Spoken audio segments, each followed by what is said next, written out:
私は梅、可愛い動物の癒し動画を見ながら入眠する女の子。この子はミカちゃん。著名人にブロックされた一般人がどのような経緯でブロックされたのかを徹底調査する女の子。この子はアラちゃん。エゴさしても一向に名前が出てこないので裏垢を作って自画自賛のコメントを書き綴る女の子。そんな私たちは魔法少女首を回避すべく梅田バースにユーザーを増やしていこうと作戦会議を開くのでした。魔法少女クビになったらやっぱ魔法も使えへんくなるんかな。そうちゃう？路上ミュージシャンも路上を離れればただのミュージシャンやろ。そういうもんやと思うで。どういうもんかようわからんかったんやけど、そんなことより今後どうするんかを考えんと。そうや、梅田バースユーザーを増やすために SNS で宣伝してバズらせよう。それ名案やん。作戦が成功したら私らインフルエンサーとして一躍時の人になるで。承認欲求が先走りすぎて魔法少女復活のシナリオを忘れとるな。もうあんた普通の女子高生として生きた方が性に合ってるやろ。とはいえバズらせるんって難しいんちゃうん。バズりは一日にしてならず言うくらいやし。ギャルがファミレスで生み出しそうなことわざやな。大丈夫、先人たちの知恵を拝借すればどうにかなるはず。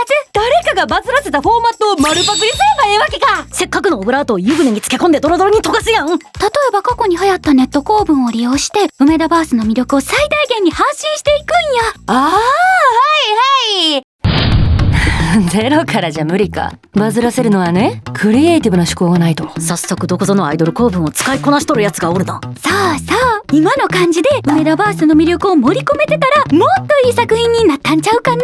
市販ずらして公表せんでええのよ。私だったらこんな作品に仕上げますかね。広島じゃ無理か。真のお好み焼きにたどり着くにはね、麺抜かないと。バズを隠れ蓑にして広島に喧嘩ふっかけるやめとき。おみそれしました。絶対今ので感化されたらあかんのよ。先生、じゃあこんなんはどうでしょう。もう先生言い始めてるやん。他県民じゃ無理か。梅田ダンジョン攻略はね、方向感覚磨かないと。切り口がええね。かなり上達したと思うよ。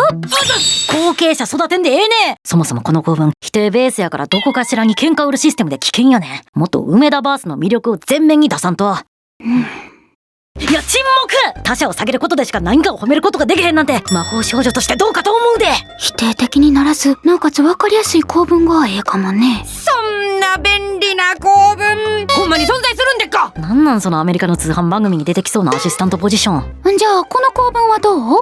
皆さん梅田バースユーザーになれば梅田バースにいられるということなんですよ。いやそのセリフ約分できるやろ。上の句と下の句が重複してるんよ。ただまあ初期よりだいぶ進歩したとは思うけど。泣かぬならアメちゃんあげようホトトギス。それ川柳なんよ。あの人らバズとか意識して作ってへんから。うちらじゃどうあがいても無理か。魔法少女復帰はね、強力なコネがないと。おらんそんな天下り魔法少女全力で否定するわ。無理だと言ってるようじゃ無理か。成し得るためにはね、夢はいくつになっても追い続けないと。構文駆使して会話せんといてくれる。なんか小賢しいね。あと急にかっこええな。あれこれ考え出すとやっぱ難しいもんなんやね。せやな。だから言うたやろ。バズりは一日にしてならずって。いやあんたらが始めた物語やろ。